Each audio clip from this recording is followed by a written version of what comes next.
Walang dahilan para mapahiya. Huwag kang matakot sapagkat hindi ka mapapahiya. Isayas 54:4.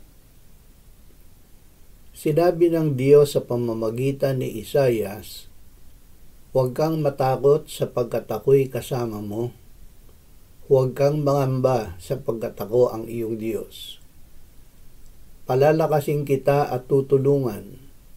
Aalalayan kita ng aking kanang kamay." Ibinigay sa atin ng Diyos ang kanyang anak na si Jesus. Ang sumasampalataya sa kanya ay hindi mapapahiya.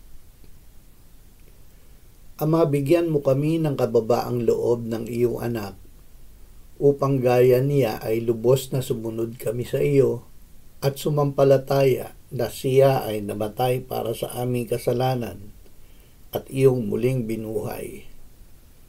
Salamat na sa pananampalataya sa kanya ay hindi kami mapapahiya. Amen.